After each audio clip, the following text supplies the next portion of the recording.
It's your Locked On Flyers podcast for Monday, August 22nd. Your daily dose of Flyers news, analysis, and high quality content that is going to do a deep dive into the timeline heading into this upcoming season. Yeah, it's the lead up. I like it. Your Locked On Flyers, your daily podcast on the Philadelphia Flyers. Part of the Locked On Podcast Network. Your team every day.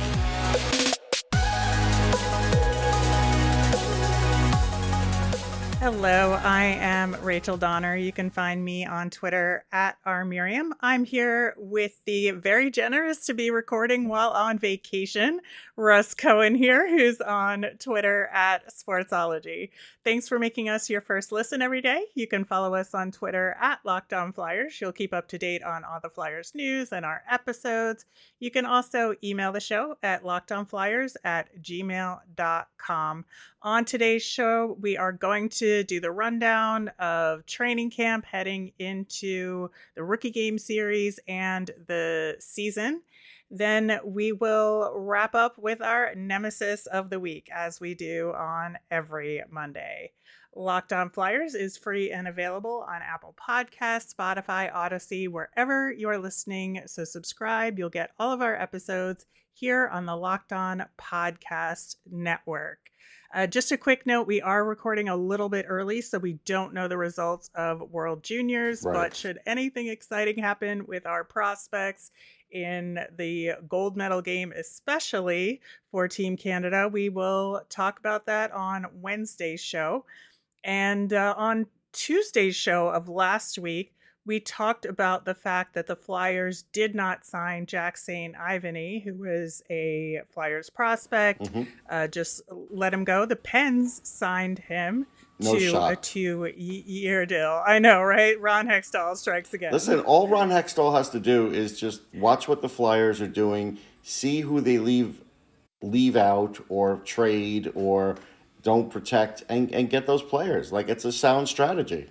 It really is, honestly. And, we did mention that St. Ivany was, not somebody that was never going to make it. There's always still a chance. Yep. And, the Flyers just figured there wasn't room for him in whatever their plans were. So Ron Hextall scoops him up. Yeah, technically, St. Ivany has more actual talent than Daniel Friedman. It's just that Friedman's got this grit and everything that sort of carried him a long way.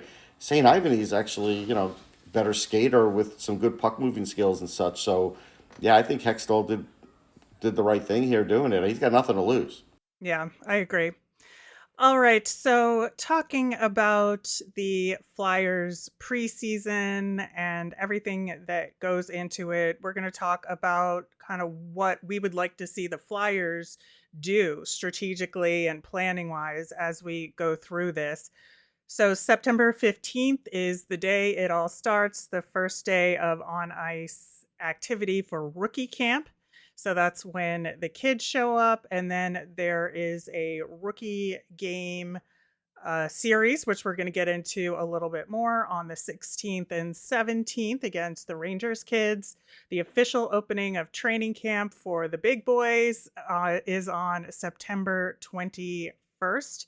That's where we get the physicals and testing, and then they hit the ice on September 22nd. So, it's not that far off. Yeah, Rachel, I like the fact that they only have the one off-ice day, and they make it very clear the media shouldn't show up. But then it's good. It's good that, things get going right away. And I do think this training camp is going to be different because the runway to it is much shorter than in a regular NHL season. Things are starting to get back to normal, but they're still not on the same calendar that they normally would be on. So they are going to have to make quicker decisions this year than in previous years. That's my feeling. Yeah, and, it's not that far off from now, and then things go pretty quickly as the camp progresses, and you're right about those quick decisions. And so I think, a lot of what especially the rookies have done in other places is going to play a much bigger factor, and what kind of shape that everybody shows up to as they enter camp and have those physicals and testing. I think that's going to say a lot to the club and specifically with John Tortorella, right? Like that's going to be a huge expectation from his perspective. Yeah, no doubt it'll be big expectations. I think he probably has an idea of maybe what he wants the top six to be. I think honestly, we're talking about bottom six, bottom pairing kind of decisions. I don't think it's going to be any more than that. I'd be surprised if all of a sudden somebody breaks into the top six that we didn't think. So I think John's got a handle on that. Yeah, and then of course the preseason kicks off right away after that on September 24th. There are 6 games as part of that series, which, after all that being compacted, I still think 6 preseason games is maybe one or two too many. There's no question it is, but I will fall on the side of there are teams that have young players that some are going to fight for jobs, but then others they want to just see a little more before they go back to overseas or go back somewhere else. Like this is just more experience for these young players. I get when people say these games are meaningless or whatever, but it's not meaningless to a guy that wants to play in some sort of NHL action and then gets to go back to, his other league with this extra experience. So I'm not saying fans have to like it, but I think that's just a function of it now.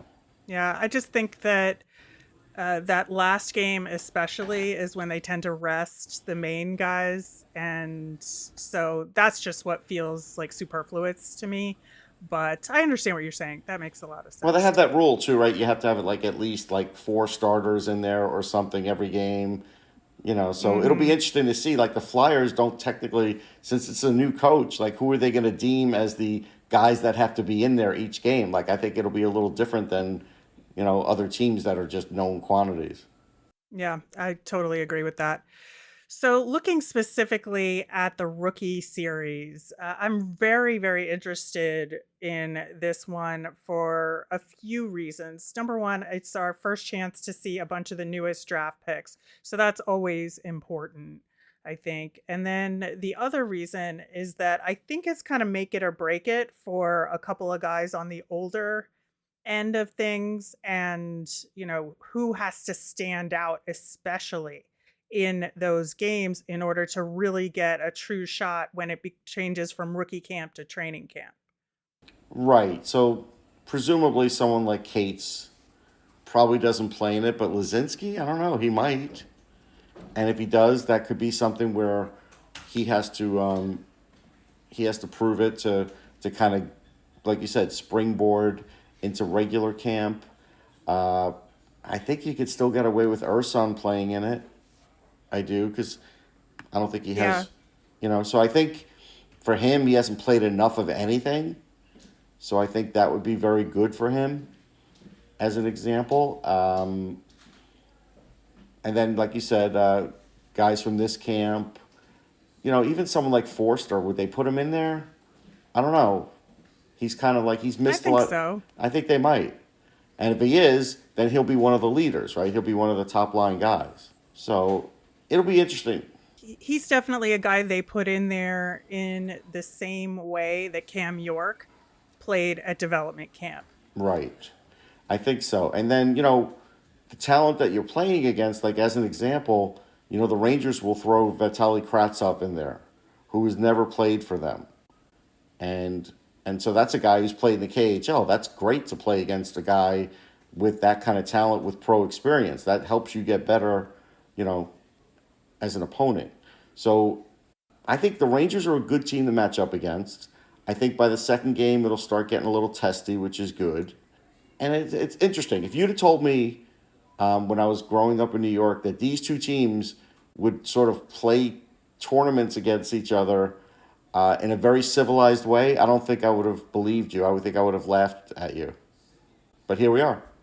Yeah, I think it's a really good chance for both teams in it. And I know some other teams do more of a mini tournament with 3 or 4 teams, but I really like it just having 2 games back to back. You get to mix things up a little bit.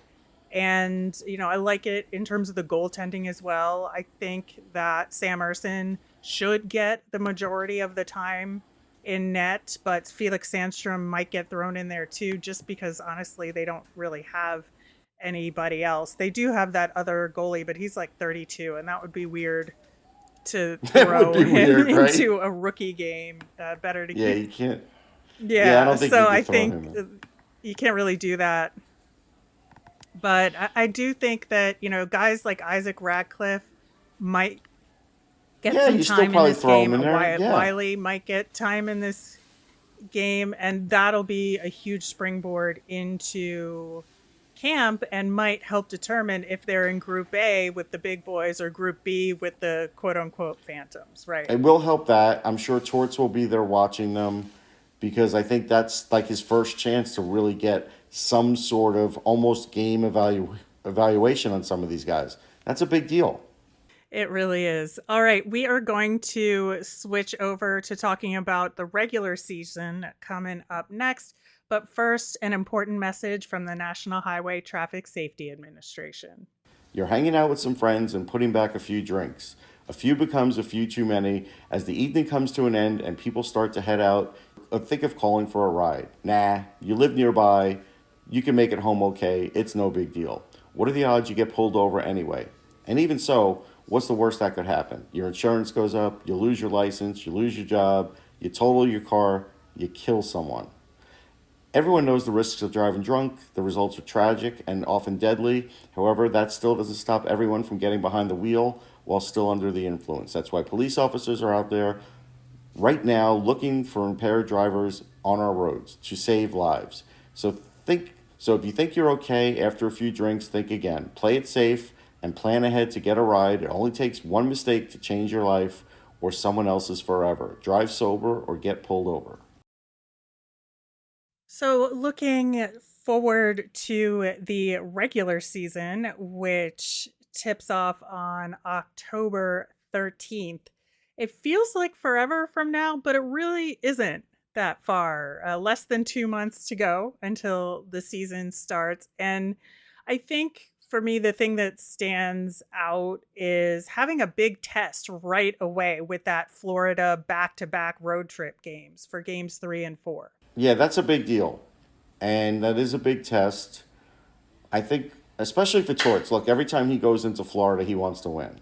There's no question about it, especially in Tampa. So I think he is going to have these guys on like high alert, playing extra gritty. And look, I think the one thing the Flyers will do is they'll push the envelope in the preseason as far as starting fights and playing physical to try and almost like overdo the message that we're going to be hard to play against. So that's what I'm fully expecting. It's not a bad theory, especially with some of the guys that they have on the squad with McEwen Yeah. and Delorier. I just feel like they're going to want to get that going right away. But I do think you're right that once they go to Sunrise and to Tampa, they're going to want to play a more disciplined, button down style of Yes. play for those two games, especially. Is there anything else that stands out to you early in the season? Uh, actually, really, the home opener versus the Devils will be interesting because, well, for one thing, the home openers are usually way earlier than this, right? So it still feels a little late to me. But there's expectations for the Devils. Jack Hughes will be back. The feeling is with better goaltending, they at least have a hope of being in the playoff hunt. But like, what if the Flyers beat them opening night? Like that would really put a hurting on the psyche of what the Devils might think that they are. Now, if the Devils come out and beat the Flyers handily, then that game might mean a lot more to them. Like, hey, we're now feeling pretty good about ourselves. We're on the right track. We see that things are coming together. Our young players here, plus the moves we've made. They traded Pavel Zacha. So I think this is an interesting game there, like a little first good litmus test for both. Yeah, I think so too, especially because the Devils always seem to be that team that has supposedly taken a step forward on paper, but then it hasn't worked out the last couple of years. And so this will be like a test for them to see if what's on paper matches up with what they can actually do out on the ice. Yeah, and that February trip, that road trip with Seattle, Vancouver, Calgary, Edmonton, like if I had the financing, I would love to be at all of those games to see how Torts handles this kind of swing with a new team, especially like let's say they start a little slow out of the gate. I think he might tend to be a little more animated out there rather than at home. That's one thing I expect from Torts. I think he's going to be a little more buttoned down at home, but I think on the away, I think he's going to be a little testier. Yeah, and I think for me, I'm much happier that their usual December road trip for the Disney on Ice time at the Wells Fargo Center. Yeah, It starts off with the Leafs and Canes on the road, which is yikes. yeah, That's going to be tough for them.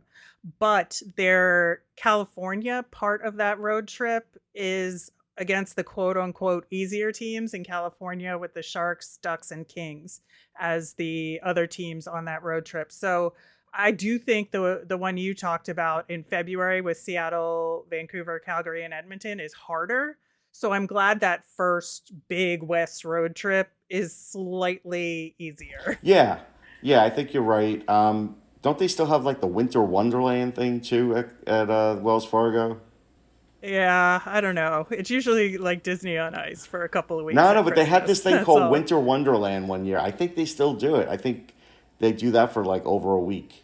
I'm not sure though. Who knows? Well, one of the other things that I like about the schedule is basically the whole second half of March is at home. So that's a nice, comfortable home stretch late in the season, especially if you're banged up by then. You get to be in a better environment that you're more comfortable in and maybe some recovery time as part of that. Yeah, yeah, I could see that. There's going to be a lot of, excuse the word, kvetching on the 14 back to backs. Like, there's going to be a lot said about that. Because, again, they're not going to play Carter Hart back to back much at all this year, especially if they're not in it. If they're in it, maybe they will. So then the goaltending is going to sort of be under a microscope when, the backup takes place and we don't know who the backup's going to be. Like, we just don't. So that'll be interesting. Yeah, 14 isn't the worst that they've had. So I think a couple of years ago they had 17, which was absolutely horrific. But But we do so hear the fans and 14 media. could be worse. Yeah, sorry. I've heard this. I don't know if you've heard it, but I've heard it from some media and fans. Like, oh, it seems like the league hates the Flyers with all these back to backs they've scheduled. We've heard that. Yeah, I just don't think this one is as bad as it Yeah, has been. So yeah. people maybe shouldn't complain as much. I think the only one to really complain about is that in January, there's a back to back, 2 days later, a single game, and then 2 days later, another back to back. I think that's a little ridiculous. Yeah, I mean, I think that's fair to say, but there's always a tough point in every season, right? So it's like, yeah, whatever. I mean, I do want to give a Yeah. shout out to Micah McCurdy because we're kind of looking at his graph, and if nothing else, he always does a spectacular job with colors and just the way it kind of moves. Sometimes it doesn't make sense to me, but I like the way it looks. Yeah, and so he does a chart with how many games your team is playing a rested team while you're tired, like on the second half of a back to back, and also matches it up against you're playing the tired team while your team is rested. So the Flyers, it's actually pretty decent. Pretty close. There's 13 games total in that situation. 6 of them they're playing tired while the other team is rested, and 7 of them they're playing rested while playing a tired team. So one is in the better circumstance than the other. What I wonder is with a lot of their players returning from injury and with sports science, will they sit some of these players back to back? Like that's what I kind of wonder if that will happen. Will Farabee be able to play back to back at the beginning? Will Sean Couturier with his back be able to play back to back at the beginning? Like these are questions we'll find out answers to, I guess. Yeah, it's a really good question. One of the other things that's interesting about the schedule to me this year is that for the Metro Division rival games, they play every team 4 times except the Pens. They only play 3 times, and there's a huge gap from November 25th to March 11th between Flyers Pens games. Yeah, is that just a scheduling anomaly? Is that happening in everybody's schedule? Like there's just one team that kind of doesn't play them as much in that division? It's weird. I mean, see, Hmm. that's so what would you rather have? Would you rather have the schedule be completely balanced in division and have it be all equal, and maybe you just don't go to one or two cities this year? Like, I think I would rather have that, but the NHL seems hell bent. Like, you have to play against every team every season. Yeah, it's an interesting question. I think, you know, correct me if I'm wrong, but in the NFL, across conferences, you only play certain divisions Yes, every each year you play like a new season. division, like a certain amount of games, like 4 games, Hmm. yeah, Out west. 5 games, whatever it Yeah, is. and I think they're just committed to having every team play every other team. But maybe they could cut it so you only play them at home or on the road, to some degree, and increase the conference matchups, and that might create some better rivalries. Yeah, like as an example, do there need to be 2 games against Seattle? Probably not. I don't think so either. But I guess, people want to see the jerseys, I guess, or be able to go to see their team no matter where they live in one of those NHL cities. Sure, but that's what road trips are for too. We are going to wrap up coming up next with our nemesis of the week. So, if you are newer to Locked On Flyers, every Monday we look at the week upcoming and we say who or what in Flyers land or in the world of hockey is our enemy for this upcoming week. And last week we talked about a couple of things. First off, we talked about the Metro Division rivalries and how those teams seem to be taking a step forward, or at least maintaining their level of quality where the Flyers really haven't. And so it just makes us nervous. Russ, you talked about the pumpkin spice flavor creep that it's I getting did. earlier and earlier every year, and have to agree with you there. But this week, I think, with our topic talking about the timeline and rookie camp and everything, with Tortorella as the new coach, I'm just starting to get a little worried about some of the kids getting boxed out of development opportunities in favor of quote unquote physical, harder guys to play against. No, I'm worried about that too because I think ideally with where we think the arc of this team is, we feel like more players should get a chance, and I think even Chuck Fletcher will tell us that.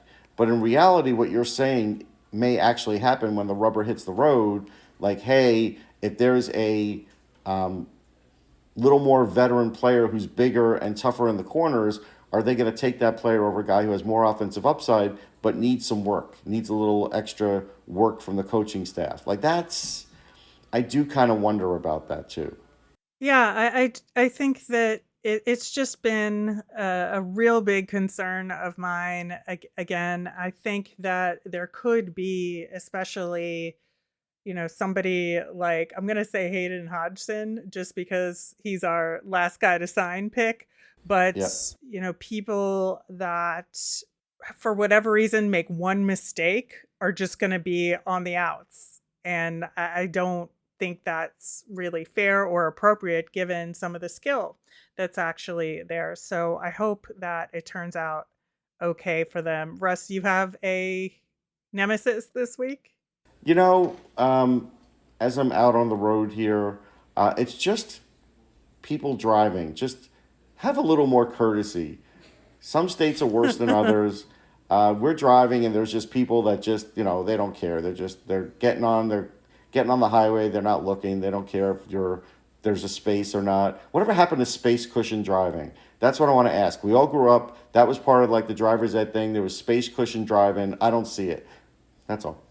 My favorite driver habit was from, and when I say favorite, my least favorite, was when I lived in Utah, and they seem to just not recognize that signaling is a thing that you can do Oh, in your Pennsylvania, car. Pennsylvania drivers don't like the There's a switch signal. for that. Yeah, they don't like it either.